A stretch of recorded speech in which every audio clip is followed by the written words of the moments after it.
Welcome to another weekly market update with Kristen Mason Coreas, owner of the Homes by Mason team.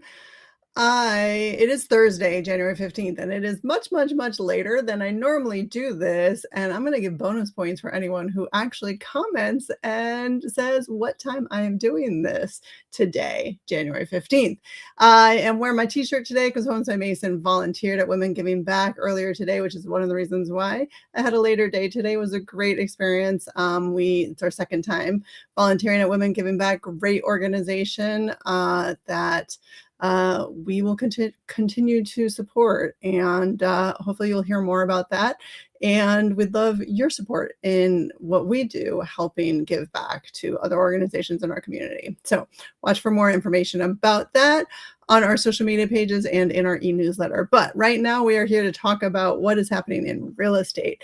Interest rates is always where we start, and guess where they are? They are at the lowest point they have been in 3 years. Now, a lot of people are like, oh my God, I had an interest rate at 3%. Yeah, that did happen, but that's like in the past now. Right now, where we are, 6.06 is the lowest we've been in 3 years, people. That is great news. And in fact, some people are locking in interest rates below 6% right now. So it is a good thing for buyers to be where we are right now with interest rates, and that is having an impact on mortgage applications and buyer activity out there. Last year at this time, the average was 7.04, so that's well below where we were at this time last year. In national economic news, consumer inflation has been steady above the Fed's target, causing affordability concerns. Also, wholesale inflation actually was softer than expected, but stubbornly high. So a sign that consumer inflation will not fall soon. Retail sales were the most in July, suggesting a strong pace of growth in the fourth quarter. So that's an interesting kind of mix of national economic news. In regards to housing prices nationally, so new home prices actually fell to a 4-year low, but that's different than existing home sales. So new homes are new builds, right? We don't get a lot of those in our area. Most of what we're selling in our area are existing homes. And so existing home sales ended the year strong with a 5.1% jump in prices in December. Up 0.4% year over year. So prices are still relatively strong in the resale market. So, and then interest rates. Oh, here, this is what I was going to tell you. So mortgage purchase applications were up 16% for the week and 13% year over year. That's how many people are applying for mortgages. So that is probably very much related to that drop in interest rates. In the Mid-Atlantic region, which is Virginia, DC, Maryland, Pennsylvania, West Virginia, Delaware, and New Jersey, new listings make a recovery. If you watched me last week, new listings were down last week, but they're back up. So again, not a trend until we see it consistently week over week. So this past week in the Mid-Atlantic region, there was almost an 18% increase from the same week in 2025, a 4-year high for this week of the year. So a lot of new listings, which is also good for buyers. Now, showings were more active than last year as well, because there are more houses to show and interest rates are down. So buyer activity is up. And I've been saying this, if you do watch me, buyer activity has been down, but it can turn like that. So when the buyers come out, when things are good for one buyer, they're good for all buyers, and then the competition increases, and then quickly kind of the buyer advantage gets lost when so many buyers come out of the woodwork. So that's why one of the reasons I come on here to try to keep you all ahead of the curve. If you can beat the rush, that's better for you as a buyer. So after a slow start to the year, showings are back to a positive year over year growth, up 13.6% from the same time last year. So showings and contracts are related, but a little bit different. So contracts were a little bit sluggish. New purchase contracts remained soft this week, but showings usually will turn into contracts. So next week, I bet those contracts will be back up.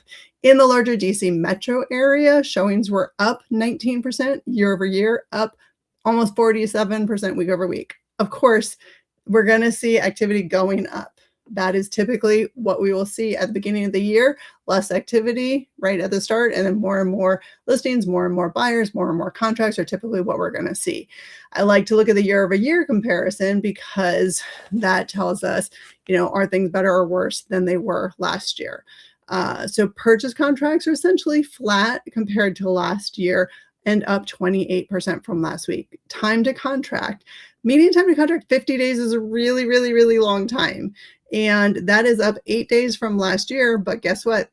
Down 3 days from last week. So I will expect to see that number continue to come down as more buyer activity increases. And new listings up 28% from last year and up 78.5%. That's a lot. That's almost 100%, approaching 100% in listings week over week. Median list price essentially flat from last year and up 11% from last week. Active listings up 29% from last year and 5.3% from last week. So our hyper local market at Homes by Mason, we run that for Arlington, Alexandria, Fairfax, and Falls Church, where we do most of our business for Homes by Mason. So this is a short chart because we're just looking now at 2026. So the first 2 weeks of 2026, you can see new listings and new contracts are up. We're up this week from the prior week. And we're going to look at the demand to supply ratio. I wish I could put it on this chart, but it just doesn't work out that it doesn't fit on this chart because of the y-axis over there. You'll see it here shortly.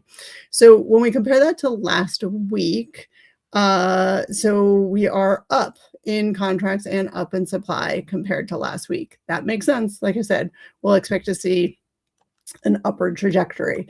And last week, there was a huge change in supply because that was compared to the last week of the year in 2025. And here's that demand to supply ratio that I was talking about. This is the green bar. So this is a measure of how many contracts were written compared to how many new listings came on the market, which then equates to inventory.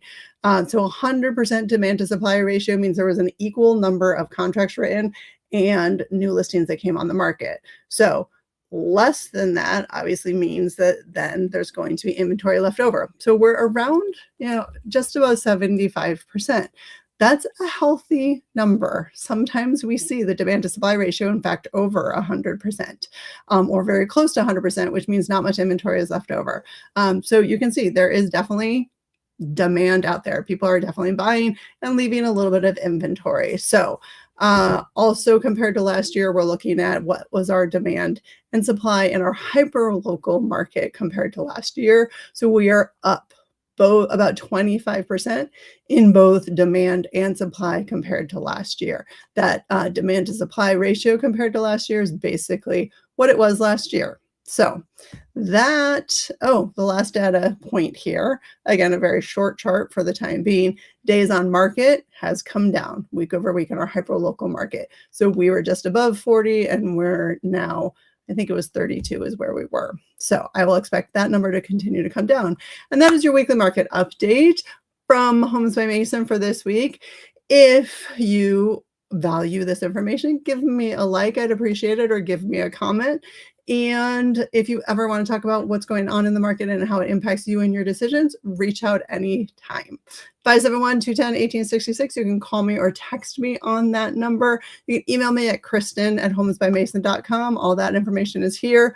And you can also get on my calendar wherever you're watching this. There will be a link down below if you want to get directly on my calendar. Frankly, the best way is call me or text me. I answer my phone if I can. If I don't, send me a text and I will check that as soon as I'm available. So thanks for watching and have a great weekend. See you next week.